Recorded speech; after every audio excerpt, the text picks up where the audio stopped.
We're starting to go live. Fun times. Welcome to July. That's a trip. I can't believe it's. I don't know where the year's gone. As I shared with you guys in our internal chat earlier this week, I got the anniversary note from Twitter saying, Android Faithful, you're 1 year old. Yay! I think it was June 29th was the day that we registered, that we decided on the name and registered all the handles. That's amazing. Yep. Thank you, Google. But the actual anniversary of the show is next week. Yeah, the second episode. The first episode was, where is it? Our first episode was July 11th, 2023. And next week's episode is July 9th, but it's the same week. You know, it's 52 weeks later. So 7-11 is our birthday. Oh, I like it. Oh man, Adobe Creative Cloud. Oh, sorry. Are we on air? My bad. I get an error on. Yeah, we're on air. Okay. I get an error on file syncing. It says could not enable sync, and I've been trying to fix it for like a week. I've uninstalled it, reinstalled it, and it won't sync no matter what. So, and what drives me crazy, I don't care because I don't use it for any sync, but I get a little in the upper taskbar. I get the little red exclamation point, and I'm like, I just want that to go away. I don't. That kind of stuff drives me crazy. Anything like that, I need to fix it.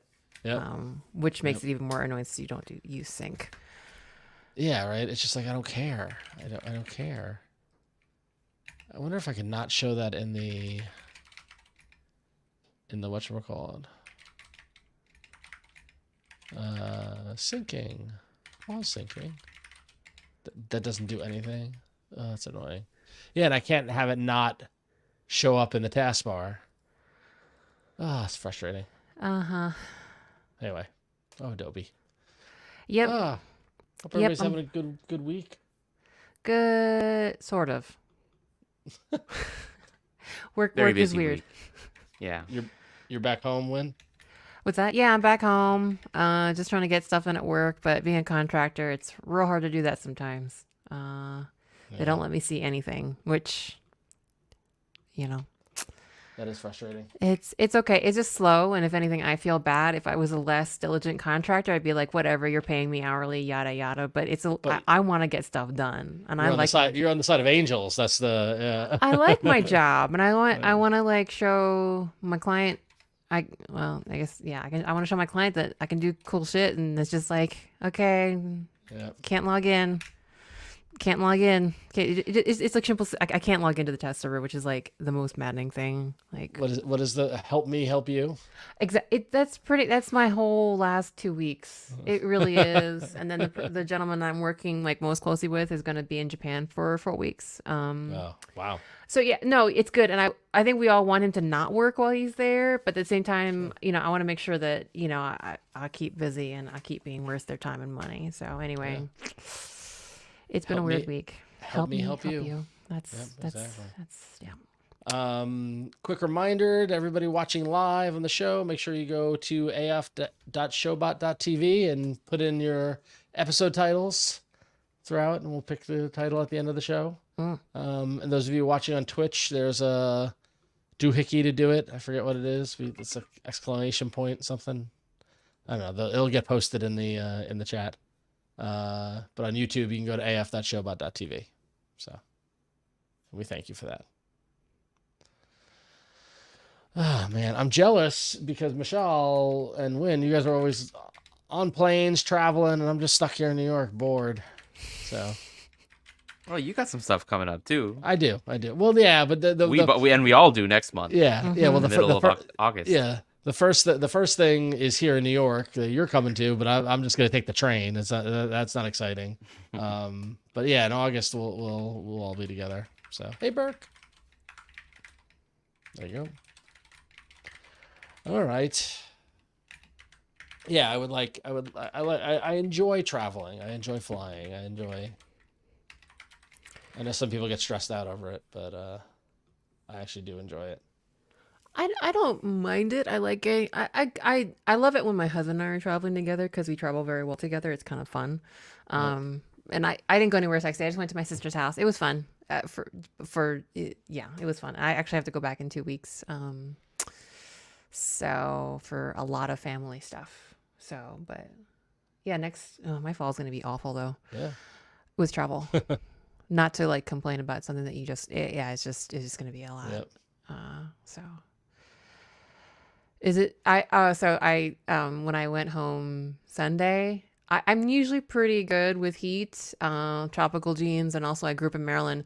It takes a lot for me just to start sweating. But man, when I walked out of my house on Sunday, like instant sweat, like it was hot.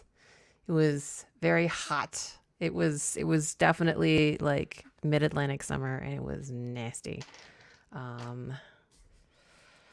It's unpleasant. I don't know if anybody else also is living in the swamp or swamp-like. It's luckily gotten better here. It's 75 right now. It's like finally where it should be, like after that heat wave of was all of June. I checked my electricity bill, which like nearly doubled, and it even said it was like there was like an alert, and it's like June was 14 degrees hotter than 2023, which resulted in 70% more energy usage. I was like, oh, great. Wow. Oh man. 15 whole degrees, huh? That's not a few degrees. Yeah, 14 degrees. Yeah, it's insane. Yeah. So. Oh man. All right. Yeah, I wish I was back in San Diego. Like one thing I heard from a couple of folks there once I landed and met up with people who actually live there, they're like, "Oh, this past week was so hot." And I'm like, "What is hot to you guys?" 78 degrees. And I'm like, Yeah. "You guys have it so good here. You have no idea." It's real hot today. So we have 2 AC units, and the condenser for the one upstairs where we sleep, when it has to work too hard, like today, I think it's like super hot today, it freezes. So it ends up like not working. So hopefully it unfreezes before we have to go upstairs and sleep, because it is hot upstairs in my house. Hot. Yeah, well, it's not something. It's something that's happened a lot of summers here in every place I've lived here with my husband. There was one summer. This must have been before the pandemic, and it happened at our old place, and we only had one AC, so there was nowhere to go. So we both like were up all night because it was so hot, and that was when Chernobyl came out on HBO. Oh, and that show was so good. It's so good. And I guess at some point we were like, you know what, F it. Like, we're not sleeping. Let's just finish this show. And it was kind of funny because it was one of the it was like the mining. One of the episodes we watched was like the mining one where they had miners like digging underneath like the accident area, and they had to like mine without clothes on because it was so hot. And I was like, haha, it's like I don't know, immersive theater or something. Anyway, it's still our thing is when we watched Chernobyl all night, sweating our butts off. That show was so good. So good. That was definitely a good one. I remember watching that one. It was gripping. It was yeah. Yeah, man, really, really good. Depressing, but really good. Yeah, well, it's funny because one of the things after growing up here on Long Island in the summers with no air conditioning in my parents' house, when we moved into this house, I'm like, we're putting in air conditioning, and we went with a heat pump because everybody said like, oh, that's the new thing. Blah, blah. That's the future. Yeah, that's the future, right? So I've got the heat pump, and I'm still getting electricity. My electricity bills are like, they'll send me like, this is what it should be, and this is what you are, and it's that much higher because it's all cooling. But then I just got like they came and they filled up my oil tank, and it was like much less than usual. So it's like the one specific thing, the electricity bill is a little higher, but if I look at it in totality, I would also have a very high oil bill, but I'm off of oil because I'm using that for heat and so it's like you got to look at the holistic cost of heating and cooling versus just one, kind of one source. Yeah.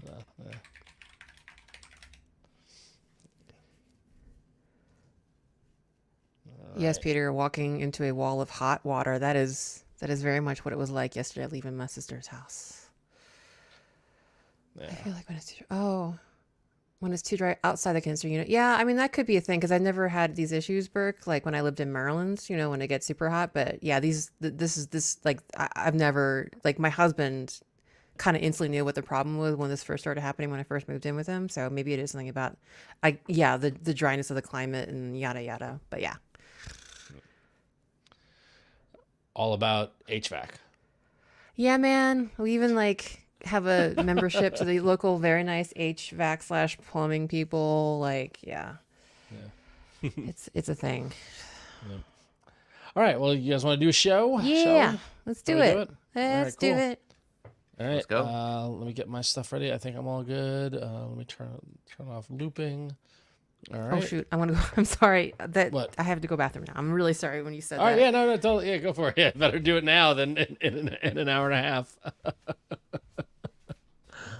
Oh man.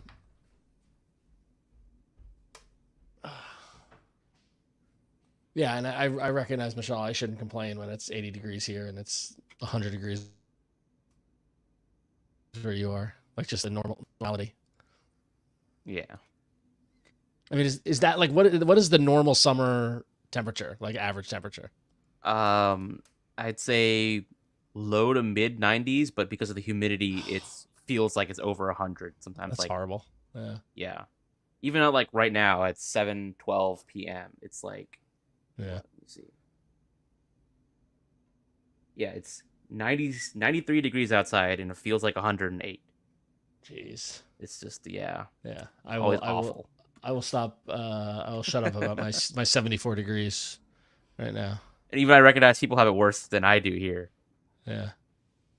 Places like Phoenix and like several parts of like India, it's just rough. Oh yeah, I just don't know how anybody lives like that. Like I just don't. Yeah. AC, staying indoors all day. Yeah. That's why. Yeah. So.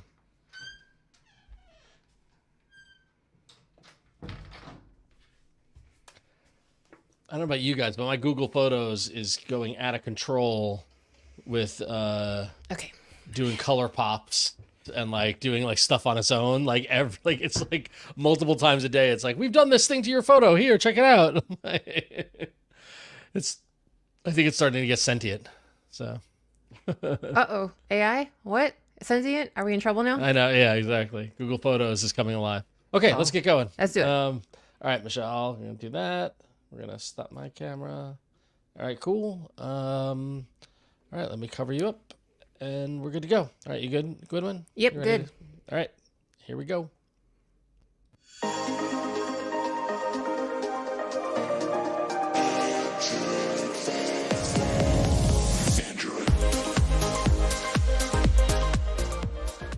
Hey, this is Android Faithful, where no matter where you are, if it's hot, we're keeping you cool with the latest in news, hardware, and apps in the world of Android. I am Huyen. And I'm Mishaal Rahman. And I'm Ron Richards, and I want to commend you, Win, because that might have been the best intro of the show yet. Oh, I appreciate it. It was a good blending of the weather discussion in the pre-show, but topical. A+, thumbs up on that. It's always weather with Android. I mean, any mobile apps really. So, and then I mean, that's why you should join us for the pre-show, because we were definitely commiserating everyone on the heat wave, at least in the U.S. and probably in other places in the Northern Hemisphere. Yeah, exactly. So anyway. But it is just the three of us. For those of you tracking at home, Jason Howell is back in the States. He returned from Italy yesterday. I talked to him briefly, and given that he's been on Europe time for the past 2+ weeks, it was like, maybe don't do the show. Yeah, maybe take some time to get used to things. So we'll look forward to having him on next week and hearing all about his adventures, which I believe, if you follow him on social media, you might have seen this, a cameo by one Mr. Matteo Doni. He met up with Matteo in Milan. Yeah. So. Yeah. Oh, and with Padre too, right? If you're like like a Twit fan as well. Yeah. I think he saw Padre at the beginning of the trip and saw Matteo towards the end. Like look at that. I love technology bringing friends together, and it's a wonderful thing, right? It's a wonderful thing. What's also been a wonderful thing has been seeing how many of you are buying t-shirts. Quick reminder, Threadless is still having a sale. you can get t-shirts for $14 and up to 35% off everything in our merch store. So if you go to androidfaithful.threadless.com, you can pick that up now. It ends July 8th. So it ends at the end of this, beginning of next week. So you still got some time to do it. So I'm just so pleased to get the little notification every time we sell a t-shirt. I didn't realize so many of you liked them and some of you bought them. It's fantastic. Send in your photos of wearing your t-shirts, please. We would like to see you in public wearing your t-shirts. And Ryan, I swear it's not me. I haven't bought any for a while, so I know it was a lot of me for a while, like Ping and Run's email box. But I swear it hasn't been me for a bit. So thank you all. I would like to see photos of people wearing their Android Faithful t-shirt at baseball games, barbecues, or with people with Android phones. Like that's your assignment. So email us contact@androidfaithful.com with your Android Faithful t-shirts, and find phones in the wild and take a picture with it. That'll be a fun game to do. So. Android Faithful, where we give you news, hardware, apps, and homework assignments, but fun ones, hopefully. Not boring ones, but fun ones. No quizzing you. Just, So. All right. Well, we got some exciting stuff. So should we dive right into it? So first up, seems like the Pixel 9 is all a buzz in the world in terms of the leaks and the things. First up is Android Authority had the exclusive that Google AI is coming to the Pixel 9, as if we haven't had enough conversation of AI alone. And you might be wondering, Google AI, didn't we just get Gemini at I/O and everything and all this sort of stuff? Gemini is just one piece of the Google AI puzzle. But as things are getting so leaky in the world of Google around the Pixel 9, Android Authority had some sources that revealed Google AI integrated into the Pixel 9 with a bunch of new features or kind of rebranding or recollection of features that we've already had access to, like Circle to Search and Gemini, but additionally another feature that is similar to something from Microsoft. So just to kind of go through it real quickly, obviously we know about Gemini and Circle to Search, but they're also touting something called Add Me, which the description was make sure everyone's included in a group photo, which could be similar to not so much Magic Eraser, but the kind of best take feature in Google Photos. But it was very funny because I was just hanging out with some friends of mine and we were talking about they take very good Christmas card photos. And he was explaining to me how they do it. It's a couple, and he said they take two shots, one with him in it and then one with him without it, and it seems like Add Me could be a solution to not have to do that, however it works, where he can insert himself into a photo. But that'll be interesting to see. Additionally, screenshots, which is the thing that is similar to Microsoft Recall. That was the feature that Microsoft Copilot had that got dinged because of the security issues around it. But basically, Google's take on it is using the Gemini Nano on-device AI model to analyze screenshots you've taken on your device and glean the information that you may need or want from it. That could be super handy. And then finally, Studio, as is described here, you imagine it, Pixel creates it, kind of a creative, AI, Gen AI tool. So this is a pretty big kind of reveal for the software side of the Pixel 9. Mishaal, what's your take on all these? Are these stuff you already knew was coming, or how do you think these all come together? I have no comment on whether or not I knew these were coming or not, but fair enough. I will say that the Pixel screenshot feature is the one I'm most interested in because I've been talking a lot about, or I've been like arguing that one of the reasons why Microsoft Recall kind of tanked so badly, which is kind of they had to work around a lot of the inherent security problems with the Windows App Security module, the model that they've taken.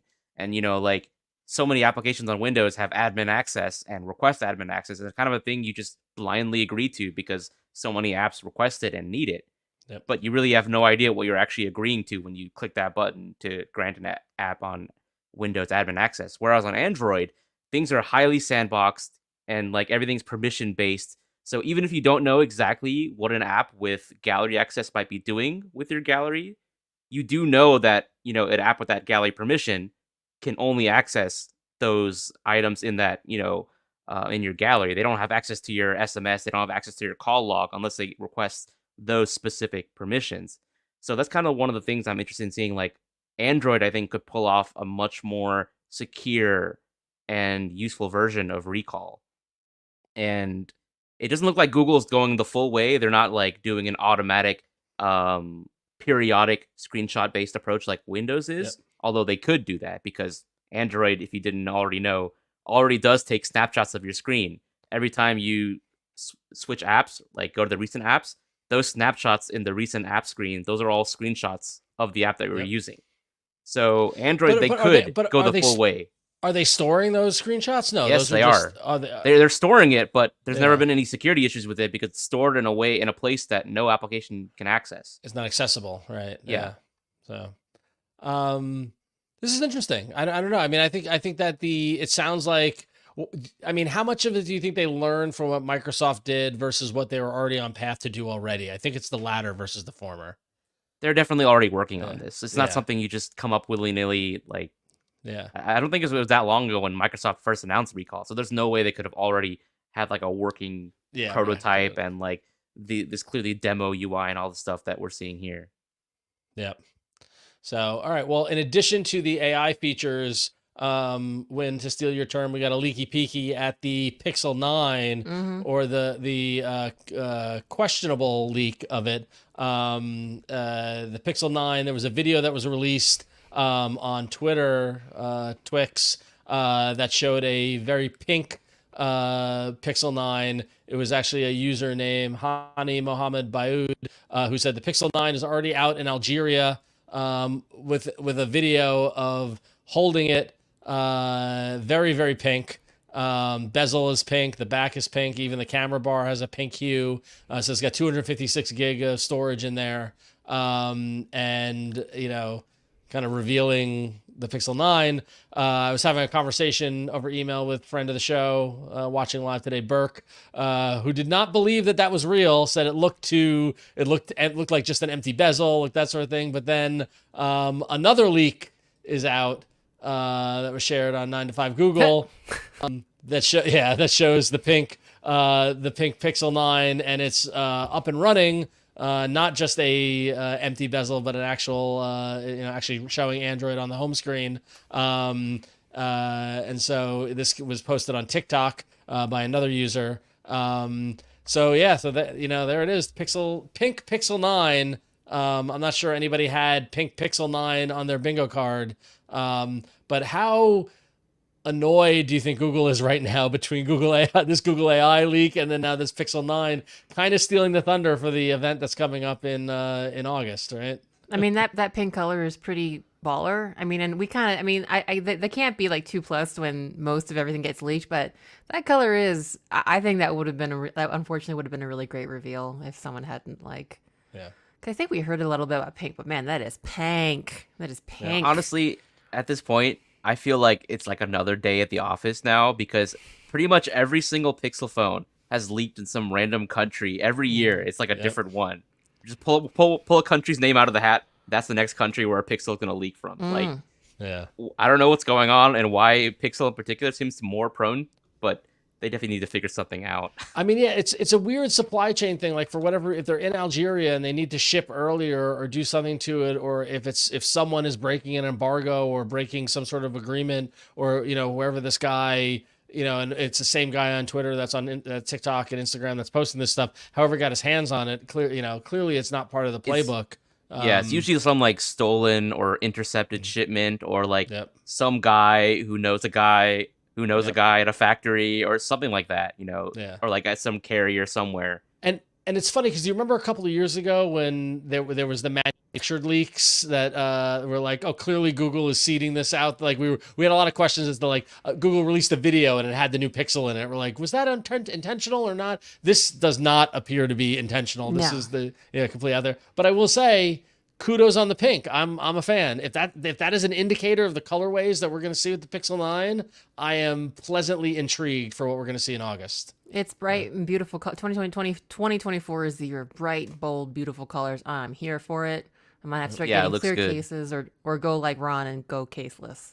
Yeah, I mean it looks awesome. So we'll find out August 13th, I think is the date, right? Is that the date? August 13th, the Made by Google event in Mountain View. Fingers crossed. It looks like we're all going to be there together in person. So we'll see. We'll be able to talk about it live in a month and a half, and we'll see if the pink phone is really a real thing or not. If I wear this shade of lipstick, for people on the audio stream, I'm wearing very pink lipstick right now. I think if I wear this shade of lipstick, they'll just give me one, and it's not that's not a thing. But I just look, it matches.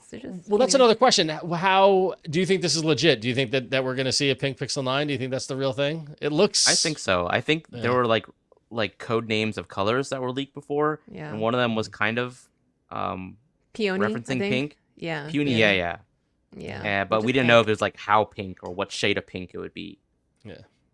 Well, as we've discovered on the show tonight, they should be calling it Pank. Pank. P-A-N-K, right? So, well, speaking of pixels, there's an important update, right, Wen?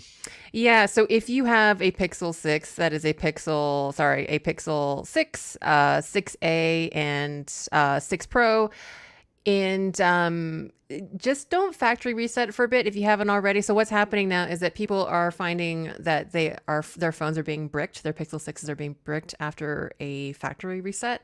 So if you're hearing this and you've done a factory reset and you're bricked, I'm really, really sorry. If you are using a Pixel 6, just please don't for a bit, because Google is still in the works of finding a fix for those who have been bricked.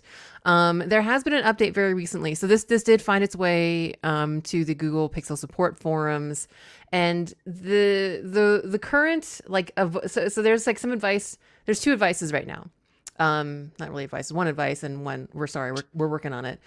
So basically, if you have not, bricked your Pixel 6, heaven hope that you haven't, but you are doing a system update. What they're advising is that if you have a Pixel 6 and you're doing a system update, either factory reset before you do the system update for whatever reason if you need to, or after you finish the system update, leave your phone on an idle for 15 minutes after it has rebooted following a system update before you attempt a factory reset, which seems to imply, and we were kind of pontificating before the show, that maybe when you do the system update, something is still happening. Like the update is still in progress in the background, even though you're still able to use your phone, and that the factory reset is kind of basically nuking, whatever the update is doing, that, nuking the phone because it's interrupting kind of like some lingering update processes. So anyway, if you are on a Pixel 6, don't do an update and then immediately factory reset your phone is basically the thing right now. They have identified the issue, it sounds like, and they are working on a fix, but they have not really named specific issue and have not released a fix, of course. So our condolences if you're one of those Pixel 6 users that are just staring at a black screen right now. But yeah, we'll have to wait and see if maybe we'll catch back up with this whenever the answer does come through for those of you who are listening and just waiting for some kind of resolution to unbrick your phone. But is there anything more horrifying than seeing a phone with a black screen and just the gray command line text that with error in all caps and that that's never a good thing. That's not a good thing. No, you can't get past it. Yeah, that's like a primal fear. I can feel like my sweat starting to beat up on my neck already. I know something that's worse. When you brick a phone so bad that you don't even see text show up, like you don't even see the bootloader screen. Yep. That's terrifying. That's bad. Yeah. Oh, yeah. Horrifying. Yeah, well, there is some hope for things getting better. Not for Pixel 6 folks yet, but I know, so for example, Mishaal, very recently you talked about your experience with, some of the new trackers with the Find My Device, but you and other folks were noting that the network is the location isn't updating as fast as you would like, but it sounds like you got some news, some hope on the horizon for maybe an improvement in that. Yeah, so Google has noticed all the feedback that early reviewers, including myself, have noted about the state of the Find My Device network, and they issued a statement saying basically that they're actively working to roll out enhancements to the network over the coming weeks that'll improve the speed and ability of locating lost items. Basically, we don't know exactly what kind of improvements they're working on, but the thing that we're dealing with right now is that there aren't that many users who have opted into the Find My Device network, even though it's in the process of being fully rolled out to users in the United States and in Europe. You still have to opt in, and even when you do opt in, the default option is with network in high traffic areas, which means that if you have a tracker tag, for example, you need at least 2 Android devices to receive its Bluetooth pings nearby in order to register that location on a map. And that's done for security and privacy reasons, right? If you have one device pinging location of a tracker, that could potentially be used to stalk someone, because you can just have that device put on someone's person, and then their Android device reports their location. So Google kind of wanted to avoid that mess. But in doing so, and by making this all opt-in, it's kind of taking a while for the network to actually become effective. And a lot of early reviewers were in the beginning of users finally realizing this thing is rolling out and actually enabling it on their devices. So we're kind of like suffering from a lack of availability of other devices to ping and update location of our trackers. Google says they're working on fixes and improvements. We don't know exactly what those are, but over time, naturally, hopefully, this should improve as more users opt in and more users, hopefully switch their setting to with network in all areas, which is what Google recommends doing if you own a Bluetooth tracker device. So, I mean, I'm curious what they're doing, because it seems like it's a number of users volume issue, right? It seems like the network was made to have a lot of people to build this network, and they just haven't reached critical mass yet, right? So what can they do? I guess expand Okay. the reach, or two things that I think they could do. So like right now, I don't know exactly, with network in high traffic areas, yeah. I don't know exactly how many Android devices need to ping the location or need to like receive the Bluetooth beacon from a tracker in order to update its location. It could be 3, it could be 4. Maybe they'll reduce that down to 2. Maybe there's like a certain frequency of pings that need to happen before that location is being tracked. Maybe that's like every 5 minutes. Maybe they could reduce that down to every 1 minute. There's various things there that could change.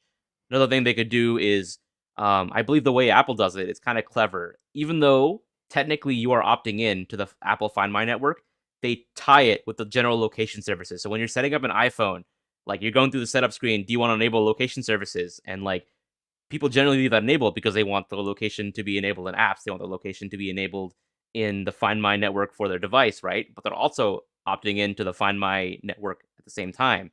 Right now, Google's way is they're sending you a notification, which a lot of people don't even read. A lot of people might not even just immediately swipe that notification away or ignore it. If they were to update the setup experience on all Android devices and, add like a screen that's similar to Apple's and make it so it's opt in, but basically opt out, then I think that would significantly improve adoption. All right. Well, we'll be monitoring. I remember your demo with your trackers and the not very accurate view of it. And maybe the Moto tags with ultra wideband support will help. When did you order your Moto tags after last week's show? I did cancel the Pebble Bee based on like suggestions from the chat instead of like accepting my fate. Because we were reading the story, the Moto Tag has just so many more features. It's got ultra wideband. It's got like other kind of like little cute features. Yeah. So no, I don't think the pre-orders are up yet. Am I wrong about that? But yeah, I'm gonna get a Moto Tag. So I'll wait, and then hopefully, it'll reach critical mass by the time I get there. But I'll be contributing. I promise. I'll turn it on. I opted in. I don't even have any tags, and I'm not planning on getting it. But I opted in when I got the model. So I forgot. I'm sorry, friends. Anyway, all right, cool. Well, so real quickly, I want to touch on. We love our favorite topic of messaging. I've been on the show a lot saying how I moved my family years ago over to WhatsApp to avoid the iPhone Android issue. Well, I saw a couple of days ago, back in June, actually last week, that WhatsApp was rolling out a new ad campaign. I didn't look at the details, but I saw like, they cast and kind of reunited a whole bunch of people from Modern Family, which is a big thing in the advertising world of like getting like well-known TV show people to reunite, for their commercials. Happens for the Super Bowls all the time and things like that. And they're doing this whole big campaign around the cast of Modern Family. There's some very funny ads if you haven't seen them yet, where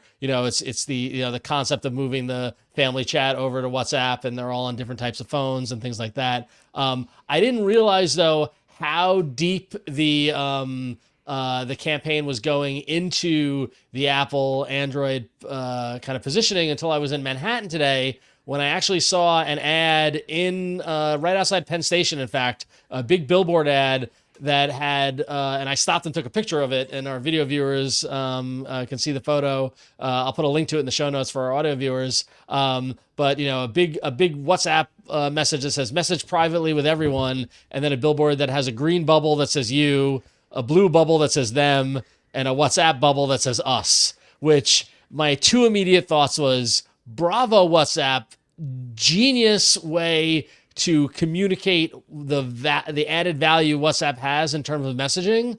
And then my second question is, where the hell have you been for the past 3 years? Like, why now, all of a sudden, when Apple's adopting RCS and this conversation going away, why now did Meta decide to start proactively advertising WhatsApp when they could have done this a year ago and ate both Apple and Google's lunch? Because they were already positioned to do that. Like, I know, I mean, we talk about it all the time, but like outside of the US, like tons of, especially those of us with like family in other countries, like already, it's already like for better, for worse, depending on how you're feeling about the parent company. Yeah. And I kind of like the billboard though, because you is in green, them is in blue, but us is in like a very neutral white, well, that's the WhatsApp bubble. Yeah, like WhatsApp bubble. Yeah. So it's definitely meant to be like, hey, I don't know. What I also thought was funny is I actually stood in the corner and watched the ads cycle through at least 3 cycles because I wanted to make sure I saw every version of it. But I did think this version of the ad, the fact that the person the ad is speaking to, is in a green bubble, right? So this is a targeted ad at someone who's an Android user, right? Like the blue bubble, the Apple bubble is them, right? So it's already the subtext of ostracizing the Apple users is very funny. But I don't know. Bravo to WhatsApp. I thought it was a very effective campaign. Just I feel like it's a year too late. So honestly, I feel like the reason maybe they're doing it now is because there's been a lot more public interest in the blue bubble versus the green bubble debate. With the studies about bullying, the ad campaigns by Google. There's generally a lot more interest now in people actually caring about it. Yeah, and that's fair. Like more context. Yeah, right? social awareness, that kind of thing. Yeah. Yeah. So bravo WhatsApp. I'm a proud WhatsApp user and continue to use it and continue to advocate for it because guess what? No compression. Images and videos come through great for everybody. It's wonderful. You can edit your messages. It's great. I think it's such civilized messaging app. Yeah, it's a fantastic product. So, all right. Well, speaking of fantastic products, Mishaal, you went on a bit of an adventure, didn't you? That's right, Juan. I went to San Diego last week to attend Qualcomm, I think they call it Analyst and Media Workshop. I just like to call it AI Day. And when I was there, I basically got a full rundown, a keynote speech by Qualcomm talking about basically the shift from cloud-based AI models to local on-device AI models. And of course, Qualcomm being Qualcomm, the makers of Snapdragon mobile chipsets for laptops and mobile devices, like our smartphones, they are heavily pushing and trying to pioneer this shift in on-device AI models. And actually, they've been doing it for a long time. Before we were ever calling everything AI, they were like pioneering and basically heavily pushing running machine learning models on device. And while I was there, I got like a couple of hands-on / first look demos at some of the new AI features that are being launched on their Snapdragon X Elite laptops, as well as are already available on various Snapdragon 8 Gen 3 devices. So audio listeners, you obviously can't see what Ron is showing right now. It's a Twitter thread where I went through a lot of the demos that I was shown. Like one of the most impressive ones was from a company called Cephable, and basically they create this assistive tech software on your Windows PC that allows you basically to map facial gestures to certain actions. So in this demo, he maps a turn of his head to the right to move forward in a PowerPoint and a turn of his head left to go back. And this is like really handy because, if you use a keyboard, mouse, or like a little clicker or anything like that, it's pretty simple for you. But, if you, for any reason, you have a disability or, you just want extra control, this allows you to create very customizable input options. And all this is running on the neural processing unit on the device. So it frees up your GPU and CPU for other tasks. For example, if you want to game while this is running in the background. And there's a couple of other demos that are really neat. There was a smart glass demo where this real-time translation was happening So we have this phone connected to a pair of Lenovo AR glasses, and this smartphone would be running this app that was transcribing speech in real time and also translating it in real time, and then displaying it in augmented reality on the AR glasses. So that was really neat, and all that's running on device on this Snapdragon 8 Gen 3 device. I don't know what device that is, but it was just on device. Um, Honor had a representative actually showing off a AI powered feature on their Magic 6 Pro. This is really neat actually. They're basically running Meta's Llama 2 large language model, like a smaller version of it on device. And what they've figured out is, say for example, you're in a messaging app and you copy the text that reads, "Let's have a meeting with Qualcomm tomorrow at 3 p.m." And they click and hold that text and drag it to the side. What they're then able to do is when they drag and release it onto the calendar app, the large language model processes that, recognizes that you're talking about a calendar event and you want to set a meeting for tomorrow at 3 p.m. And then it parses that and basically creates an intent and like a calendar event that can be added to your calendar. And I think that's really, really cool and neat use of large language models on device, because like right now, the way a lot of apps interact with one another is basically hard coded intents. You set, you as an app developer say, okay, I can handle these actions. And then another app developer says, okay, yeah, I recognize that your app can handle these things. When a user goes to do this, I'll make sure that to give the user these options. But like, what if you don't want to like hard code all these different interactions? You could have a large language model figure out what's available in an app, kind of craft an action that suits the format that the app is expecting, and then like interact with it. I think it's a really neat idea and an exploration of large language models on device that Honor's kind of demonstrating here. I don't know exactly how effective their approach is and how many different use cases you can use it for, but I think it's a really cool thing that they showed off. One other thing that's kind of Android related is TruePic. This is a company that's developed software based on the C2PA standard. So right now there's like a lot of debate around AI generated photos and AI generated images, right? How do you know whether or not an image is real or not? Well, this standard basically applies a digital watermark and embeds some metadata onto the image that you capture with your smartphone. And all this data is signed using the trusted execution environment on that mobile device. And any gallery app that supports the C2PA standard and supports displaying this metadata can tell you whether or not this was actually captured on a real device. And even more, if you edit that photo, you can then see the edit history. So you can see the original version of the image after. That's very cool. Yeah, that's really cool. Yeah, it's really cool, but it requires a lot of adoption by a lot of different players, so it's still in its early stages. But the demo they showed here was like on a modified Qualcomm reference unit. Like it's not available on any commercially available device yet. Right. That's how this stuff starts, right? It's got to start somewhere, right? And be presented and then adopted. Just the fact that it's able to do that is fascinating. That's wonderful. So, yeah. We need it now. Yeah. And then also got a quick demo of a couple of AI features on the Xiaomi 14 Ultra, the Oppo Find X7 Ultra, and the iQOO 12. The Xiaomi 14 Ultra has a Leica powered portrait mode, and that's part of that's running on the neural engine on the Snapdragon 8 Gen 3. The Oppo Find X7 Ultra has an AI eraser feature that's basically like their version of Google's Magic Eraser, except it's running all on device. And then the iQOO 12 has an AI chatbot that you can chat with and also generate images with. And personally, I think that one's a bit of a gimmick, but the other ones are kind of neat because they're taking existing features and making them run efficiently on device. The chatbot thing, to make an effective chatbot, you really need that really, really large language model to actually be a good chatbot.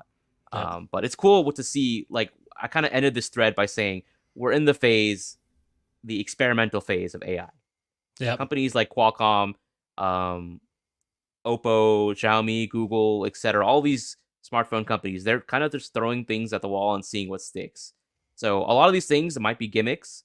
They might not really work really well, but I would argue don't write off any individual feature just because they're marketing it with AI. Look at the feature and see if it's something that you might actually use, and then consider whether you'll actually use it from there. Like, don't immediately say, "Oh, it's a gimmick. It'll never be useful," just because they're calling it AI. Yeah. I think that's a great point. I mean, like, whether or not you like the buzzword or not, AI is truly the future of computing, and it's less about the things that we're all worried about and more about the smart and productive applications that it can provide. And something like this is a great showcase of it. So about how many of those stations were there in total? It seems like they had a lot of partners there. Oh yeah, they had a lot. They had like 8 of them I didn't even show just because there's just too many. Cool. That's fun. I'm jealous. I wish I could have gone to San Diego for that. That would have been a good time. So cool. All right. Well, bravo, Qualcomm. And they've got some news as well, right? Coming out of that somewhat, right? Is that related or no? It's not directly related, but I don't know if it's really news. It's more like a teaser of things to come. Yeah. In an interview with Android Authority, Qualcomm basically said that they're working on something to help OEMs update their Android devices easier. Problem is, we don't really know what that thing is. Like, we can only guess. I think I might know what they're referring to, because there are 2 things I think it could be.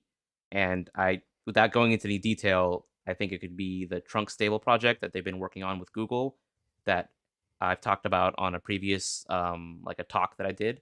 It could be the vendor Apex initiative, which allows them to package certain vendor components and make it updatable through Google Play, similar to how Google Play system updates and Project Mainline like takes certain Android components and makes them updatable through Google Play. Well, if like a vendor component provided by Qualcomm could be updated to Google Play, that would significantly improve the adoption and then speed up updates of certain drivers, for example. And yeah, those are the 2 things that I think it could be. But without any further details, I don't know exactly what Qualcomm is alluding to. All right. Well, we'll have to stay tuned and find out. Qualcomm innovation. They're doing a good job. My very first cell phone was a Qualcomm phone. I had it was I forget the model. I could probably look it up. It looked like a mushroom. It was like a long candy bar with like a bulged out earpiece part, and had an antenna, and it had a dot matrix screen that had 3 lines of text. And I thought it was the coolest thing ever. Actually, one of the demos at the Qualcomm day, they took us like through their museum of phones, and they had so many retro and old phones that I didn't recognize like 90% of them because right. I'm not old enough for that. Yeah, sadly I am. So, but yeah, my Qualcomm will always have a spot in my heart. Who also has a spot in my heart is all the wonderful listeners out there who listen to Android Faithful and support us over at patreon.com/Android Faithful. You guys are awesome. I want to take a moment to thank several of you for supporting Android Faithful on Patreon. I want to thank Early Rise, username Early Rise on Patreon, Larry E. Gregory, Lawrence Wengler, Alex Oladile, and Charles Hanscott. And my apologies if I butchered your names, but I thank you very much for supporting us. And every week, those of you who support us, you can go over to patreon.com/Android Faithful and take part in the patron news pick, where we like to let you pick a story for us to discuss, as well as we showcase a listener submitted Android bug droid graphic that was generated via AI. And this week's bug droid graphic came from listener Bob Rissler, who submitted a bunch in the past. And this is two bug droids reading the paper, having coffee. They got their phone on the table. It just looks like a lovely day of catching up on the Android news. I thought this was a nice little summer morning with coffee kind of graphic. But in terms of the stories that we were eligible to vote, coming in last was the fact that the Google RIP to the PDF organizer app called Stack. It's the latest app to hit the Google graveyard. In fact, we got some email from some listeners who were very upset about this fact that Stack is going to the graveyard. But that got the least amount of votes, with 20%. Coming in second was the ZTE Voyage 3D smartphone debuting with glasses-free 3D display. That got 23% of the vote. But the number one vote getter was photos of the canceled Pixel Fold that wasn't good enough for Google. And sure enough, the folks at Android Authority got their hands on some leaked photos of the scrapped Pixel Fold predecessor. This was the device that Google ultimately rejected And our video viewers are seeing it on the screen. Audio listeners, you can go click on the link in the show notes and you can see the photos there. And what I found really interesting in this was that it seems like this was an iterative design. And going back to the Pixel 6 bricking article story that you talked about, when the rejected Pixel Fold has the similar camera bar as the Pixel 6, Pixel 7 kind of era, as opposed to the more established island bump camera bar that looks to be more forward facing than the Pixel 9. So I kind of understand why they didn't go with this design. What did you guys think of it when seeing it? I think maybe this is like a prototype for a potential future where they wanted to launch this alongside the Pixel 6 generation. So like they wanted to have this alongside that, and also it probably would have ran the Tensor G1. But then, maybe delays, or they wanted more prototypes or whatever, and then they decided this is going to be in the G2 generation of devices. Right. Yeah, the Pixel Fold definitely became like an evolutionary step in the design, because obviously with the Pixel 9 leaks that we're seeing, the floating island is here to stay. I like the floating island versus the black bar. I don't know. To me, I've said it in the past. I like the Star Trek-y kind of direction that the Pixels have been going in, in terms of that camera bar. The Pixel 6 and the 7 had it more defined with the black kind of area. The Pixel 8 brought it into the chrome kind of section. And now with the 9, it's going to be its own little isolated kind of element. But yeah, I like it. I think it's a good direction to go in. Well, you know what hit me earlier when we were looking at the Pank, the Pank Pixel 9 of dubious authenticity, is that actually that floating island really kind of calls to Material 3, because material has progressively gotten much more kind of like into the pill, like rounded cloud pill shape thing. And I know, I think, what was it, like maybe 3 years ago, like my first year doing the show, that they had gotten some design award for kind of like the integration between like design of the Pixel and like Material 2 at the time, probably. So I don't know, maybe that's just like the thing too. They're moving to kind of a coherence between their hardware and software design languages, which I don't know, makes sense. But yeah, it really kind of hit me today looking at the Pank one, that it really is evocative of that kind of new, much more rounded style that everything is software wise going. So who knows? Pank. I'm just going to be saying Pank all night. So, all right, cool. Well, thank you again to everybody supporting us over at patreon.com/AndroidFaithful. And now we're going to mosey on into hardware. And the first hardware story we're talking about, I feel like is new news that is old news. We've been talking about it for the past couple of weeks, but it is official now. The OnePlus Pad Pro has been launched. OnePlus brought the OnePlus Pad Pro to market in China. And it's running on the Snapdragon 8 Gen 3 processor, which possibly makes it one of the highest performing tablets out there in market as of right now. They stated that it weighs 584 grams and is super thin at 6.49 millimeters. And it's 12.1 inch 3K LCD panel. So it is nice and bright, and a pro level tablet for your use there. And then of course it's running OnePlus's Color OS for Pad version of Android. It's also, they've also got the Smart Stylus Pro along with it. And it's got a 9,514 milliamp battery with 67 watt wire charging. Its costs, starting price in China of 2,799 yuan. I can't pronounce that. Which is about $385 American. And it's got 8 gig and 128 gig, 8 gig RAM, 128 gig of storage. And as usual, we don't know if it's coming to global markets or not. But it seems pretty powerful, and it would be pretty silly for them not to release it everywhere else. But then in addition to that, they also launched the OnePlus Watch 2 variant, the OnePlus Watch 2R, which is a evolution of the was it last year or earlier this year? When did the OnePlus Watch 2 come out? Was it a year ago? Yeah. Or no. Yeah. Wow. It feels like yesterday. Wait, was it earlier? It was earlier this year. It was earlier this year, right? Yeah, I didn't think it was a full year ago. Also, Ron, quick correction. They didn't launch the OnePlus Watch 2R. That's the rumored globally. Sorry about that. Yeah. Yeah. They launched the OnePlus Watch 2 in China, which is not the same as the OnePlus Got Watch 2 it. globally. Okay, yeah. Got it.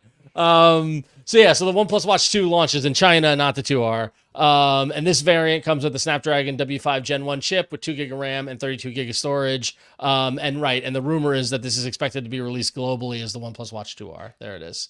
So OnePlus continuing to have a really good year in my mind. We always get the stuff in China first from them, and then they do a global launch. So we'll wait and see how they package it up globally for sure. So cool.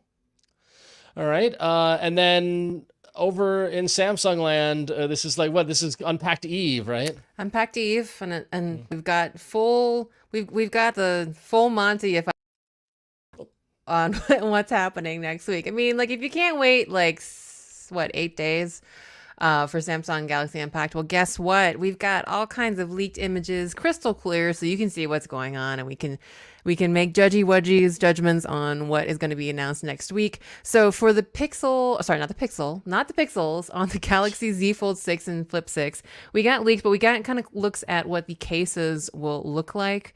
And I believe this leak is from Mystery Lupin on Twitter.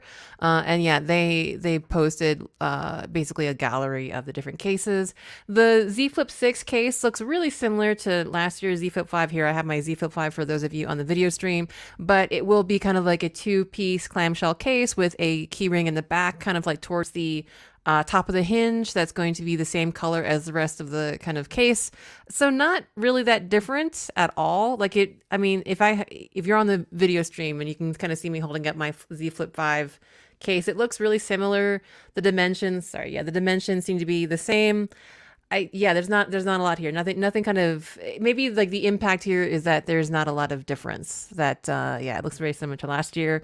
More interestingly is that for the Passport/Book style foldable, the Z Fold 6, there are actually 3 types of cases. There's the good old case that has a pocket for your stylus because maybe a hinge and a compartment for your stylus. The Note is just too much in one phone. So there is going to be a case for the Z Fold 6 that has a stylus recess in it. But if you're more like me and just deathly afraid of dropping your very expensive foldable phone, there is what I always love, the Samsung cases with the really cool handle on the back that allows you are pop sockets still a thing? No, probably not. I don't know. I saw them in the wild recently. Okay. So I feel like they're still a thing. Yeah. If you're kind of want a pop socket adjacent safety mechanism for your expensive phone, they have the built-in handle to the back of the case.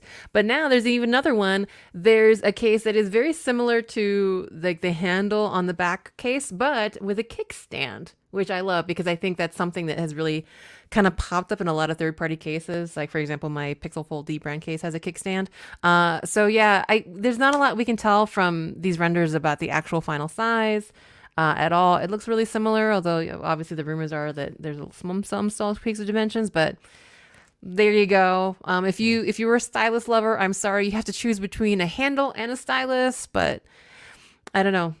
Maybe one day they'll find the technology to fit in your styluses and in your hinge having phones. You gotta make a choice. It's Sophie's choice. Or apparently, Sophie's Samsung choice. Yeah. So yeah, I'm sorry, I can't be a stylus person in that case. But not only that, but we got an even closer look at some watches. Evan Blass, EvLeaks dropped now some high quality. So Evan did drop those kind of pixelated pictures about 2-3 weeks ago. But now we got the full Monty, as I said, and we got a really close look of number one, the Galaxy Watch 7, and it's nothing too surprising. It's got the very similar form factors to the Galaxy Watch 6, and just really nice bands. They're a really nice olive green body and watch, but also kind of the traditional kind of silver/steel body with some really nice bands. Now, what's really interesting, I guess, and probably the most hot topic for conversation is the dang Squircle, which is the Watch Ultra. So we're getting a little more high res images and we're getting them kind of sized. So you can kind of see like the silicon band, which is like this really sporty, very light, kind of very aerated. I don't know how to say. It's got a lot of like kind of like air holes in it. Just makes it seem very sporty. And we get a look at this. It's breathable. Breathable, right? Thank you. Very sport like. And then we actually see the side of the watch. So not only is this kind of breaking, previous Galaxy Watch design, tradition, in having a button, but it also has two buttons, like one kind of more rectangular buttons above and below this new orange crown looking like button, which maybe makes it look a little bit also like the Apple Watch, except it has, one extra button. So I don't know, if seeing it high res, what do you guys think? Is this better? How does the Squircle look now in high res? It looks better than the last time, and I still need to see it in person, but seeing these renders, I have a better impression of it now than I did seeing the previous set of renders. Mm-hmm. Yep. But it feels like still there's a lot going on here. Still. That's a really I get that too, Mishaal. Like it's a lot. Like there's kind of like a class. Like if you're on the video, you can see like above we have pictures of the Watch 7 or looking around like Watch 6, and then you have the Watch Ultra. You're right though, it is a lot. Like between the band and the watch face they have and the extra buttons now and the shape, you're right. It is a lot. I'm gonna be controversial, and Burke might throw something at me, but I don't hate the Squircle. I'm seeing this. I don't hate it. I mean, it's big. Hate it either. I don't hate it. It's big and it's chonky, and I don't think the band helps the lack of chonkiness. But like it makes the whole thing chonky, and so in that way it kind of works, right? It seems kind of balanced. I don't think it's something I would wear because I'm not a watch guy and that sort of thing. But I also don't think this is too far out there from other chonky watches that I've seen out there, whether they're digital or not, or smartwatch or not. I don't hate it. I don't hate it either. I don't hate it, but I'm not towards I love it yet. No, right. I love the look of the other watch, of their sleek regular watch design, but Galaxy Watch 7, yeah. I mean, I think I like the Squircle better than the Circle with the Galaxy Watch 7, personally, because I think the Circle one, I do like the olive green one that you mentioned. When I do, I do, and I like that little touch of blue and orange in the bands. I don't know, just a little splash of color is nice. But I wouldn't buy any of these, so so who am I? I just barely like the Pixel Watch because it's barely there. So we also got a really clear view, by the way. So I know that 2 weeks ago I kind of said something like it's like the sad love child of the Apple Watch and the previous Galaxy Watch. If that wasn't bad enough, I know we don't always, and this is, by the way, not a slight, obviously, to our Apple family in the audience.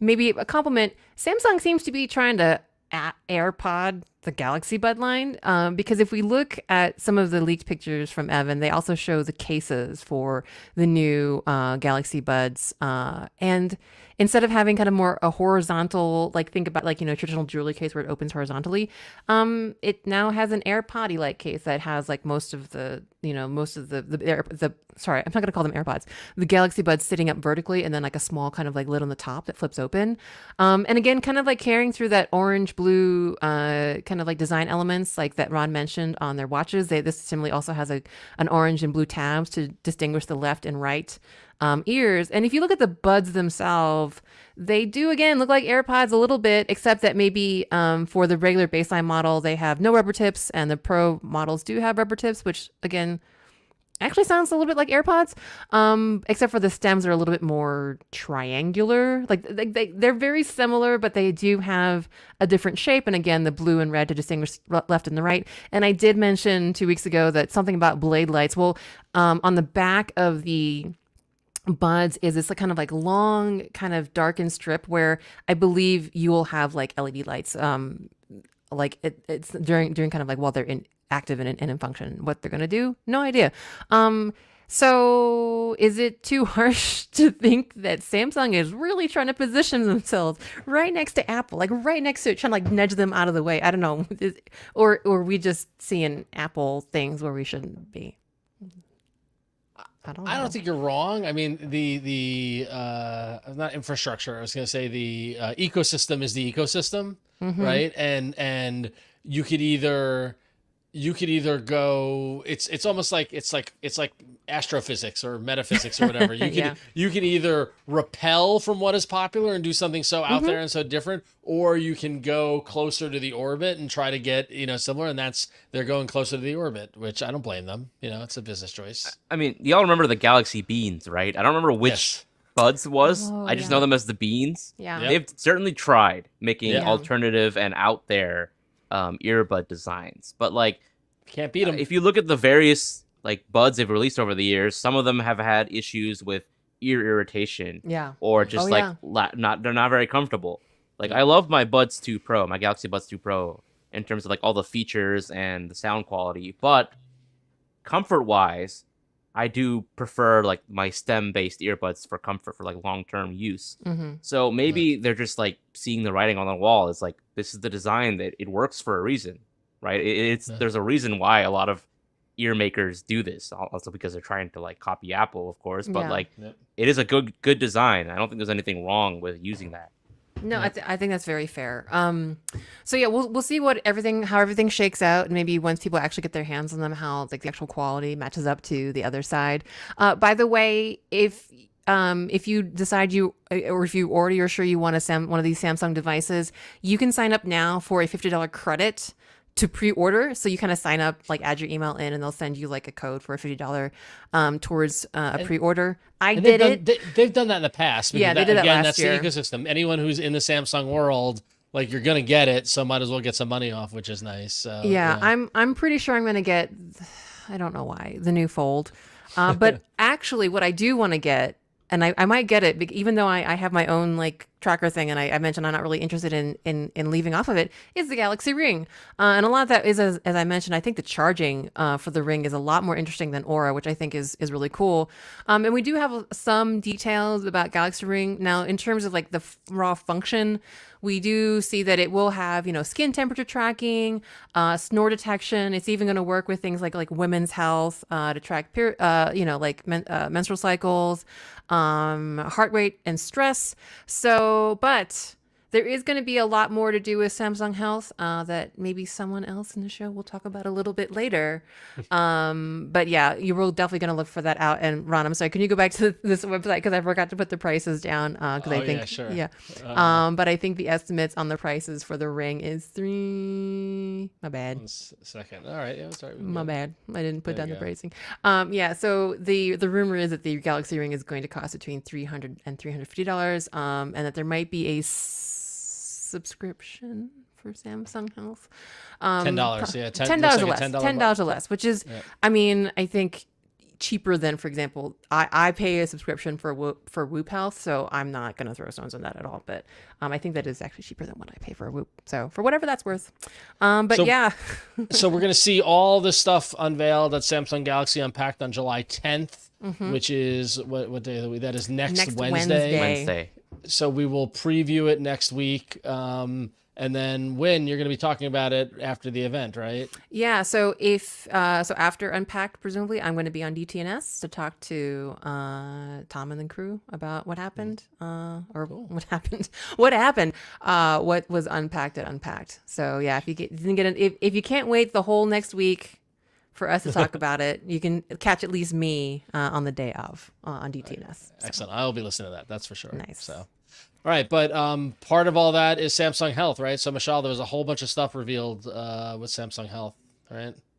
Right. There's going to be a whole bunch of new features in the Samsung Health app on mobile phones, as well as what's available on the smartwatches themselves. So the first thing that has been leaked by Android Authority is a first look at the new Energy Score feature.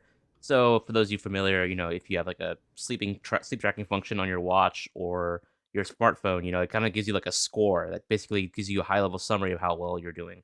Well, this new Energy Score feature is basically a conglomerate of those various health metrics just put into one score. So it includes your sleep tracking, it includes your activity, and includes your heart rate. And this is basically something that'll give you a detailed overview of your daily condition at the start of your day, basically saying like how ready does your phone or your watch think you are to handle whatever's going to happen the rest of the day. It looks like this feature will be available on the company's upcoming Galaxy Watch 7 series as well as the Galaxy Ring. But Samsung, according to Android authorities, already confirmed that these features will also be available on older Galaxy smartwatches, including the Watch 6 series, the 5 series, and the 4 series. So the Android authority article has a couple of screenshots showing off these energy score feature inside the Samsung Health app. You can kind of see like various, if you have really low energy score, like a 43, you'll get these warnings telling you that, hey, you need to improve your bed/wake time consistency, how long you're sleeping, like things you can do to improve your energy score.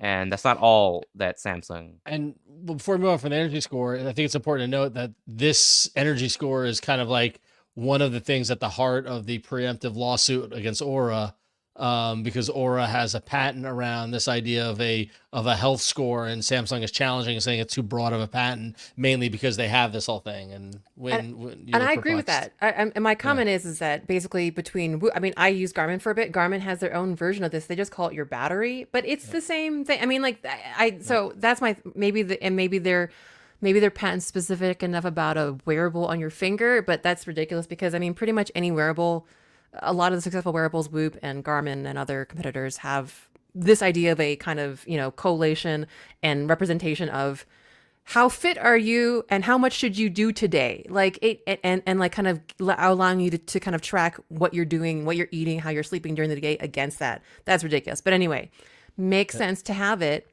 Silly patent. Sorry, that's silly.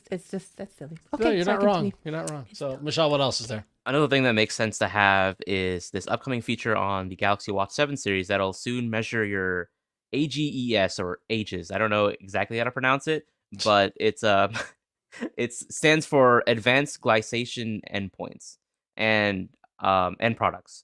And basically, this is a measure that the watch will be taking of the compounds that develop naturally in your body when protein and fat molecules are oxidized by sugar molecules. And this is something that accumulate as you get older, as explained in the app. And basically, this index can give you a sense of your metabolic health. And basically, it's like useful as like a predictor of your heart health, your risk for diabetes, heart attack, and stroke. And you're tracking this index over time could be a useful way to think, what's a potential for me to get these kind of cardiovascular and other disorders, in the future. So like this is something, that I think a lot of smartwatches have the technology to do already, but Samsung is building this into their upcoming devices and including a way to track it in the Samsung Health app. Yep. Which is great, which is exciting, which is like a whole, we talked about it months ago. I feel like, Mishaal, like the glucose monitoring for diabetics and things like that is going to be a huge selling point for the Ring and for potential, people who find that really important to have all this sort of stuff in there. And it's the total picture of health that is, it looks like Samsung's been really, really thoughtful about their approach to these health apps. So 100%. Oh, yeah. And it doesn't stop there. There's also a rumor that they're going to be introducing family health tracking. So if you give your child a Galaxy Watch, you'll be able to have your child's watch share their health data with parents, so that you can monitor and track their health. There's a couple of features that are security and privacy checks that are built in. For example, like all members of the family can stop sharing or change what and how much they share, and they can also preview what's being shared. And of course, accessing a child's health info requires the guardian's consent. So, you probably have to set up your Samsung account as like a child account in the first place in order to be able to set this up on that device. We don't know if this is going to be locked to the Galaxy Watch 7 or if it'll be available on existing devices. Samsung is generally pretty good about, releasing features in older devices, so we'll have to wait and see. Right. Speaking of which, one feature that they did announce all the way back in December is the ability to better track your medication in the Samsung Health app. That feature is still not rolled out, but Samsung is still working on it, and an APK teardown by Android Authority reveals that you'll be able to scan your medications, and it'll automatically import the name, the strength, the form of the tablet, and other information about it, such as like potential interactions or, drug allergy interactions and other effects that could happen. This is like another feature that is really useful if you want to track your overall health. If you're taking medication for a specific disease or disorder that you're trying to combat, if you have a lot of pills, keeping track of what they do, how many there are, how many are left, when you got to take them can be really hard if you're just doing it all by memory. So having this all in an app that lists all your detailed information, tells you when to take your meds, if you've taken them already, it can be really useful and a life-saving thing, life-changing thing for some people. Yeah. Yep. That's great. General warning that please make sure that you use all this stuff in collaboration with your medical, your general practitioner and an actual medical professional. But these are really awesome. I 100% agree. Not just Googling stuff. Yeah, please don't do that. But yeah, helps. these are great supplements. Yeah. Don't get me wrong. It's fun to decide that we're all going to get, that we're whatever that itch you have means you're dying, but it actually doesn't mean you're dying. So go see a medical professional. And there's one more ring related one in there, right? Well, technically, Huyen already basically covered this. It's just showing off the capabilities of the Galaxy Ring health tracking features within the app, basically revealing that the ring will support heart rate monitoring, stress tracking, and skin temperature measurement for period prediction and snore detection. Basically, what other features of the ring? What will this thing actually track? And it looks like it's going to do a lot of the things that your watch can already do, but it's a lot easier to wear with you all the time than your smartwatch, which a lot of people probably take off when they get home. Yep. So a lot come from Samsung. We'll talk more about it next week as we preview Galaxy Unpacked, and then we'll probably break down Unpacked on July 16th episode here at Android Faithful. So stay tuned. It's gonna be a month of Samsung. I think this is kicking off Samsung month. So get ready, get hyped. All right, cool. Well, let's move into apps with that. Why don't we? Yes, and for those of you who are Chrome users, both on Android and iOS, there are 5 new Chrome features that you might want to check out for your Chrome searches. Now, again, this is both for folks on Android and for our family and friends on iOS as well. So there's a bunch of stuff, and a lot of this is kind of the same general theme of, a lot of like AI or Google stuff of like trying to make repeated things that you do easier and kind of anticipating what you do often and trying to do it for you. So the number one new feature, which is live on Android and coming to Chrome on iOS later this fall, is more Chrome actions when you search for local places. So say you're looking for a local restaurant, or like the example they give in the blog post is like you type in the name for a specific restaurant. Not only will you see kind of like a list of like suggestions, but it will in that suggestion list automatically give you kind of like the typical like actions you might have for a restaurant that you're searching for, whether that's grabbing directions from Google Maps, looking for reviews, or giving that restaurant a call. And that will show directly in kind of like the suggestion, the results list. So shortcut buttons. Another thing which, Google has done with many of its apps is try to redesign experiences on tablets and large screens to take advantage of the space. And this is going to be kind of taking the form of a redesigned address bar on tablets, both Android tablets and on iPads as well. So basically, just more options and giving it a little bit more of a kind of like, again, taking up use of the space, using Material U, and also kind of like, hiding, I think, just kind of making more use of the address bar. And again, both on iPads and Android tablets, there's going to be new kind of shortcut suggestions. So what's really interesting, and this is kind of going into like, it's like Chrome is watching what you do and trying to like say, oh, hey, you're doing that thing that you usually do. So like, for example, say like you ride the bus very often and you generally will type in like, schedules/bus. This is the example they give in the blog post.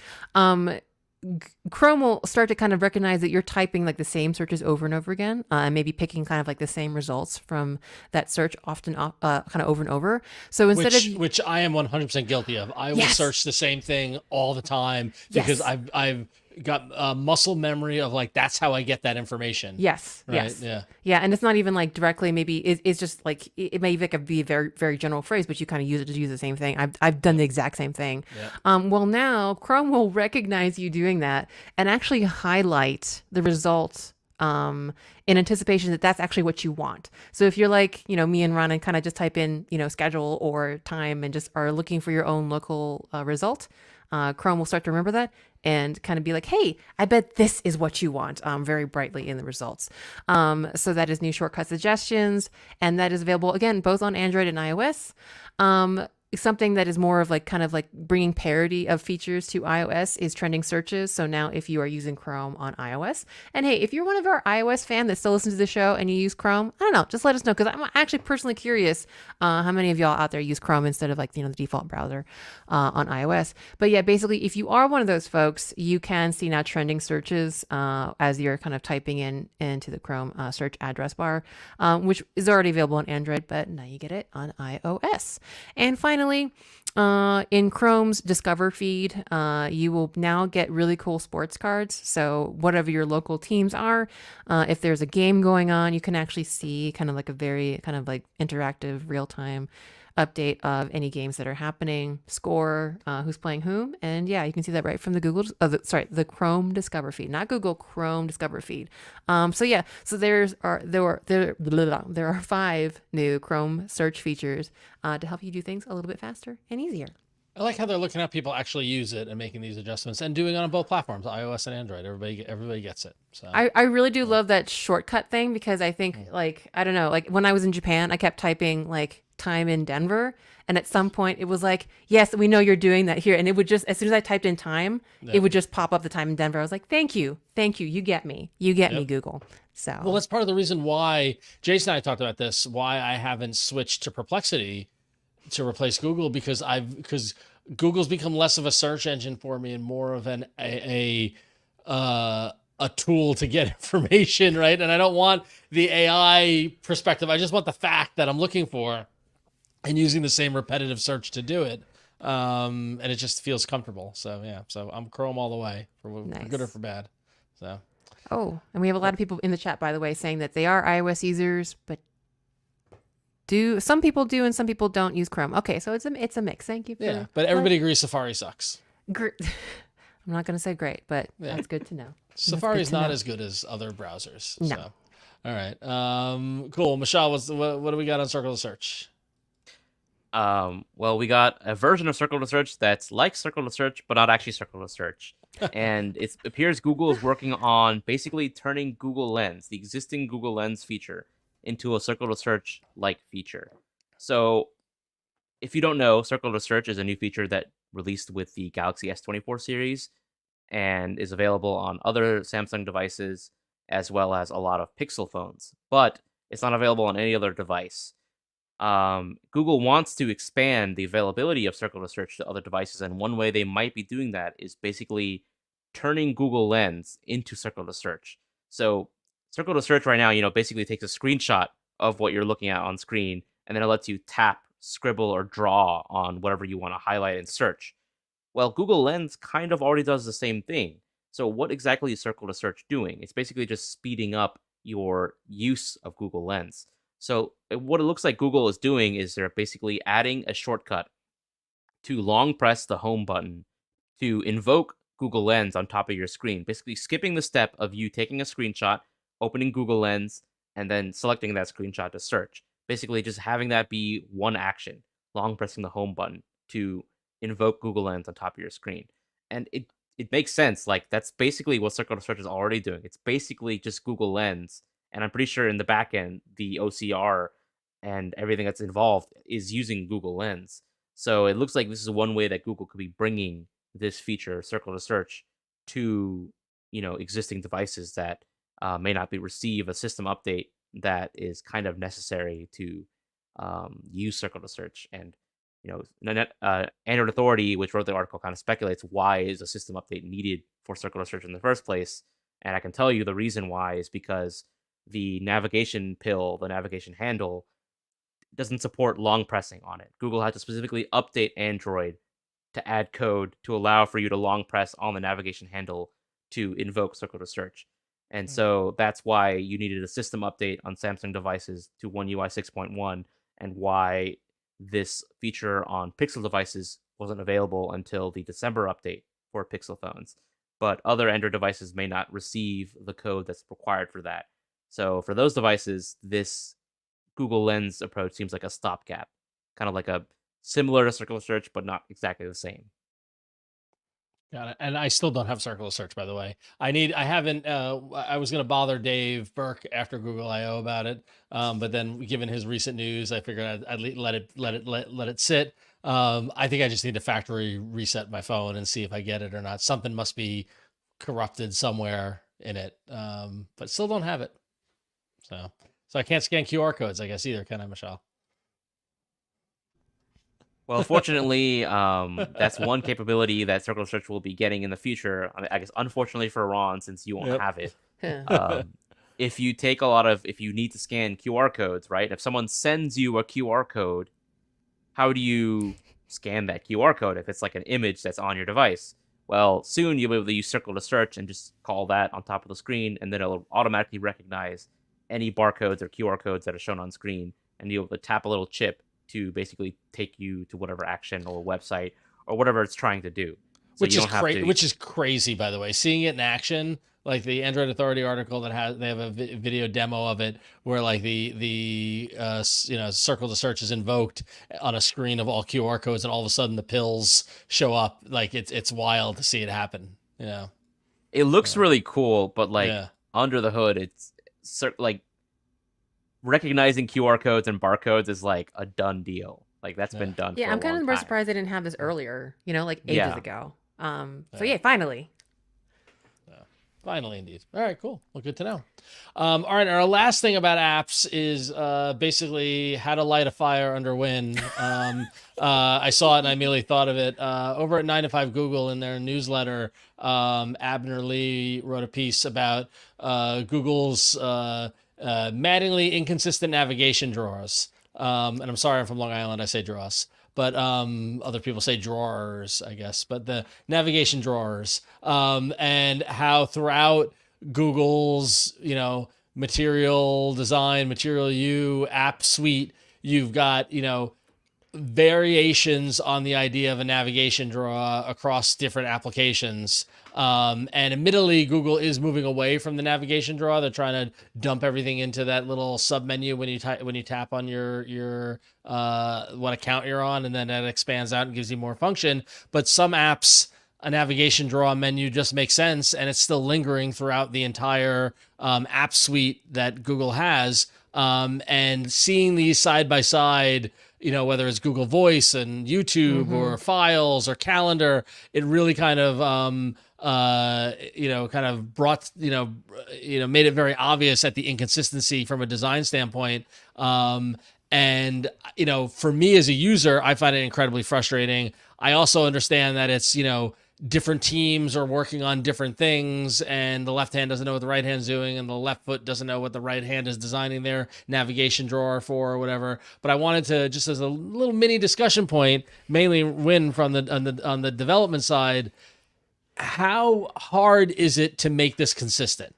It can be surprisingly really hard. So, especially from Material 2 to Material 3. So I agree with Abner 100%. And also, I just wanted to say that, man, sometimes like how long that navigation drawer is ridiculous, like my Gmail labels and everything. So that aside, it is very valid to expect, especially Google, because a lot of third-party developers like myself use Google Apps as examples, especially to people that aren't familiar with Android design, as like, hey, this is how we should be doing it because that's how Google's doing it. And when Google isn't consistent, it makes our job harder. So it is really important from both a user, and I think also just Google is the flagship, right? They should be consistent. So that being said, the switch from Material 2 to Material 3 has been a nightmare. And y'all have heard me say all the time that regardless of how big a company is and how much money a company has, it is surprising how often things like this will get pushed aside. And especially for Google, now that everyone's, not just Google, but now that everyone's rushing to, fulfill that AI hype train, shit like this is very easily pushed to the side because, really, yeah, it's annoying, but it doesn't keep you from using function. So when that is the case, when something is kind of like not great design-wise, but a user can still use it just fine, oh my gosh, that is just a green flag for a manager to say, we'll do that later. And then later ends up being 2-3 years or whenever, heaven forbid, an app gets graveyarded. But actually, I have a particular problem with the switch from Material 2 to Material 3. And without going into too much detail, one of the big things about Material in general for a dev is that it allows us to like, bring theming where we can very easily say, hey, like, instead of me saying this button's orange and that button's orange and this button's also orange, and then if my company changes what color orange they use, I have to change it in 100 places. A lot of the benefit of this is that we can conceptualize and abstract, what the design of a company looks like, and then have that kind of be themes so that for us, we change a color in one place and then it kind of magically goes to wherever it should go with along material rules. So the problem is that while that's the abstract and that's the theory, a lot of times, again, and I've said this a lot, companies have their own ideas of what design should be. And so a lot of the work is not just switching to material, but number one, telling our bosses that it's worth our time to do this. And then number two, especially if your company is extremely kind of like rigorous, has their own kind of like design language, translating from your company's design language to Google's and having that work into your Android app. So that's a lot of work. That's a lot of money. Yep. If you're lucky, your company will let you do it. But if something really changes, you're going to be lucky if they give you the time to update it. And my problem with Material 2 to Material 3 is that there are a lot of things that have made that change really difficult. Number one, like Material 3 is still missing components. So generally the way we get it is like we get Material 2 components as a big bundle. We get Material 3 stuff as a big bundle. And so right now the Material 3 components are not complete. So a lot of times you're splitting a screen between Material 2 components and Material 3 components, and that's just gross and a nightmare anyway. And also the way that certain things are kind of like themed and the name of things, they're either called tokens, but it's basically the name of different colors and aspects of things. And that's how we kind of code things. They changed drastically from Material 2 to Material 3. Like I have links but yeah, they changed drastically. And they're actually a lot more complicated in 3, probably because of Material U. So all that being said, they changed it on us. It's a big change. And now I have to go back to my boss and be like, hey, remember how like I begged you for 6 months to let me do Material 2 update? Can you give me like another month to change to Material 3? And I know it really sucks, but that conversation is just impossible. And I can only imagine that, again, in Google, they have that conversation, but then they also have conversations about, hey, how about this AI feature? Hey, about this. And again, left hand and right hand not speaking, which is also another thing. So anyway. Well, I think even looking at the article on 95 Google, like even some of the things that jump out to me are just like the use of the lines to separate items, where like some apps have it, like Google Voice has several different sections in their drawer where others just don't have any of that stuff, or the organizational hierarchy of information on how they're presented in that nav drawer. And to your point, like the length of it, like Gmail is just like it's never ending and it's scrolling. Calendar is the same way, but then Drive is just a bunch of different links, and like it just seems like, and every app is unique and every app is different. But from a UX standpoint, I just found it immensely interesting to see how inconsistent they were in what the navigation hierarchy is when using the app drawer across their suite of apps. It's a pain. And like and even when you want to improve something, like I've been on so many teams where people, and this is insane, but there's a lot of weird apathy about things like this. Like it's like they don't by the way, you should see my if you're like an Android faithful a supporter, you can watch my full interview with Lacey and we kind of talk about some of this stuff. Anyway, but it's surprising how many people just don't think about this stuff or just don't have time to think about it. And I mean that semi empathetically. It's insane how people just kind of be, well, I'll just throw the labels in there. And then you end up with me, and I've been using Gmail for how many years now? And I've got 50,000 labels, and it makes like the navigation drawer ridiculous. It's really weird how people just don't think about this shit. Yeah. So I thought it was fascinating. So I don't know. Yeah, and I'm sorry. Like I'm I get real fired up about it because this is the kind of stuff, like, I know it should be better, you guys, but there's a story. It's not very interesting to anybody else, but goddamn, this shit's really hard sometimes. And I'm sorry. I wish it was easier. I really do. It is challenging. Yeah. It's a pain in the ass. Cool. All right. Excellent. Well, that said, we're getting to the end of the show, but I want to hear from you, some of the listeners. So we got some emails. And so I think, Mishaal, you got the first one. That's right. Our first email comes in from Ryuu Minastas via Patreon, saying, "Hello, Android Faithful team. Listening about the Chrome OS change to the Android Linux stack on this week's show, I started to wonder if this change means that they might release a Chromebook or Pixelbook with one of their Tensor chips. It makes sense in that they would only have one base to implement the drivers in, and this also might affect the amount of support it has for other chips. Thanks, Ryuu, for the comment. I mean, I don't know if they're gonna release a new Pixelbook. Speculation, like with a Tensor chip. I think eventually, like they're working towards a fully custom, CPU for their Tensor chipsets. We might not get that until the G5 generation, but I could see that happening, right? Chrome OS already supports ARM like chips and ARM platforms and ARM apps, and I don't see why not. I mean, there's already MediaTek Chromebooks.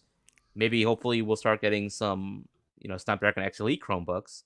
I don't see why Google wouldn't jump in the hat and make their own chips for Chromebooks. Yeah.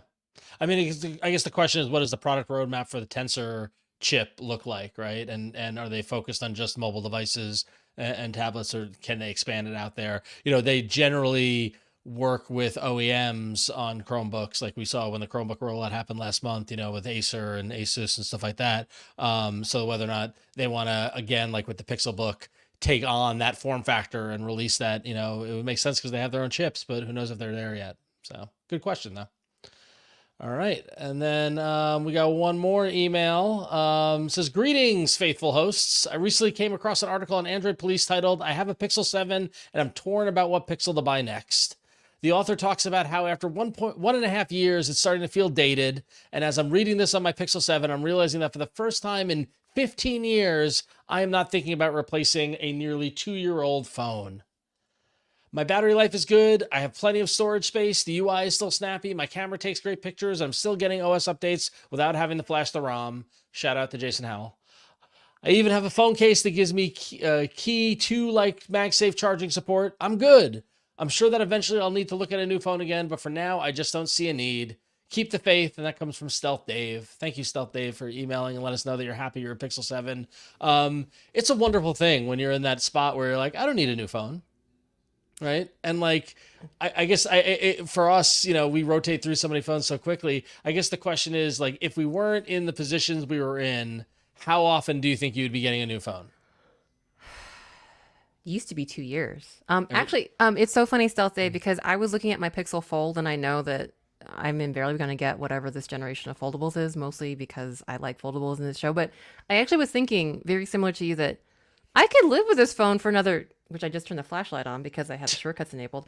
No, but I could actually live with a Pixel Fold for a couple more years just for the same reason. The battery life is still good. I still got plenty of storage. Yeah. I'm still enjoying the form factor. I don't know. And I think it's still being snappy is an important thing, right? Like it's still like it's not dragging. It's not. No. Yeah. I could definitely see myself using the OnePlus Open for however many years of support they're going to offer for. I think it's 5 years. Great device. Yeah. No, and I'm happy with I mean, like, inevitably I'll probably get the Pixel 9 when it comes out, to review and then to use. Like, it seems like every year I just get the next Pixel. But like, honestly, if I stuck with the Pixel 8, other than the scratch to hell front display, like if you guys saw it at IO, or I'll show you when we hang on August, like I've got a lot of scratches on the front of this device. Besides that, I've got no complaints. Like, I would not be in the market for a new phone. So yeah, cool. All right. Well, thank you, Stealth Dave, for writing in that email. And you can email us at contact@androidfaithful.com. We'd love to hear from you. Don't forget to send in your pictures of you wearing your Android Faithful t-shirts at a baseball game, at a barbecue, or with people with Android phones. That's your assignment for July. Mm-hmm. All right. That's going to bring us to the end of the road, right? That's right. And, as long as you do your homework, we're all good. But even if you don't do your homework, we still love you and appreciate you, just like we still love you and appreciate you. Ron Richards, what do you want to let the people know about? Not much. Just go follow me on social. I'm at RonXO. If you follow me on Instagram, I post about movies and books and concerts I've gone to and things like that. That's where I'm most active. So go follow me on Instagram at RonXO. So excellent. And Mishaal, I know I always say every week that you're busy, but dang, are you busy? Not just like, actually writing and researching, but not even being able to stay in one place. So for all your efforts and your traveling, what do you want people to know? Well, I'm going to be dumping as much news as I possibly can before I start this month of travel. So if you want to find out what I'm working on, you can go to Mastodon, Threads, Twitter, now known as X. search up Mishaal Rahman. You'll find me there, and also on Telegram. Like, I'm posting whenever I make a new article or like a new post. One of those 4 platforms is where you'll find out first. But if you want to support the work I can do, you can go to patreon.com/Mishaal Rahman and join for $3 a month. You get access to Discord, which has a lot of folks now, pretty lively community. We chat about Android all the time, and yeah, if you want to find out what's happening, I tease a lot of things there and talk about a lot of things that eventually come out into the public.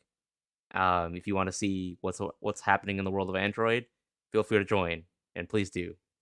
And in the live chat here on Twitch, WizKid Alex says, Mishaal's Telegram channel single-handedly keeps me updated on Android things throughout my day before I listen to the podcast. So, thank you. You're doing great work. The Lord's work. Mm-hmm. So. Ron always used to say, you support your devs, but you got to support your Mishaals. I mean, the one and only Mishaal Rahman. Thank you much. Thank you much, Mishaal. And yeah, you can find me. I am an Android dev, as you maybe could tell from my very long rant about very specific things that I'm an Android dev. That is my day job, and I do talk about this stuff in even more depth. And if you happen to be maybe an Android dev and would find that interesting, you can find my talks, associated code, and video on my website, randomlytyping.com. Find me on the interwebs at Queen Code Monkey, at androiddev.social, finally, and at Queen Code Monkey on Instagram.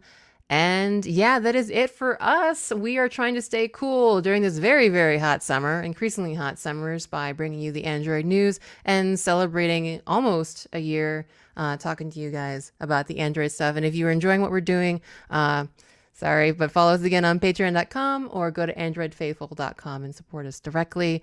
And don't forget, if you are listening to us, I don't know how you're listening to us, but don't forget we're on your favorite podcatcher.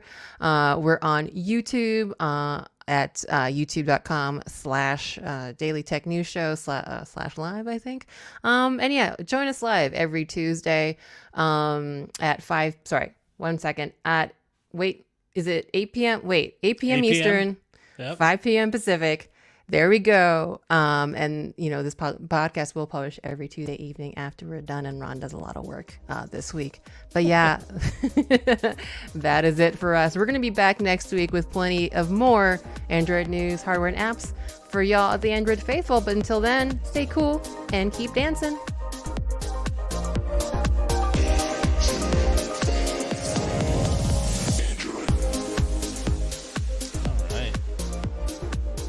Jason will be back next week, thankfully.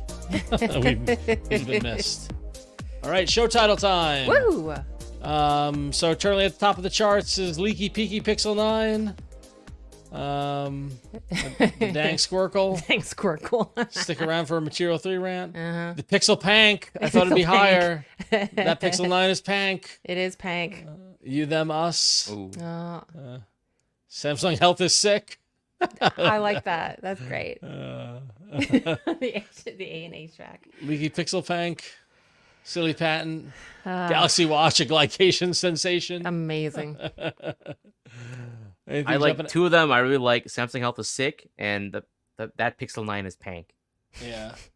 I want to say Samsung Health just because we haven't gone the Samsung SEO route lately. Where we do, but I do love Pank. I do love the Pank. I could kill 2 birds with 1 stone. I could put Pank on the thumbnail and use Samsung Health is sick on the show title. That's good. So, best of both worlds. But yeah, Samsung Health is sick is brilliantly clever and also SEO. Samsung SEO. Yep. So looks like that's gonna be our winner. So cool. All right. Excellent. Cool. All right. And thus ends the month of No Jason. I don't know how we did the show without him, to be honest. I didn't realize he was going to be on the show today, and I was like, oh, guess one more week of Ron working his tushy off. I got. Well, what's funny is that I sent the meeting invite for the show last week, and then he declined it like immediately, and I was like, oh, okay, well, I guess he won't be joining us this week. So there was no discussion. But that's fine. I like that. That's fine. It's okay. Yeah, vacation is vacation. So, all right, cool. Well, thank you everybody for watching. We'll wrap up tonight. Take it easy. Have a good 4th of July. Be safe out there with your fireworks. And there you go, fireworks from Huyen. That's lasers. There we go. There we go. Fireworks and lasers. There they are. Woohoo! Happy 4th, everybody. If you're in the U.S. Yep. If you're not in the US, you don't get yeah. crap. Happy Bastille Which is Day. fine. Happy Boxing Day. Yes. Yeah. So, all right. We'll see everybody. Take it easy.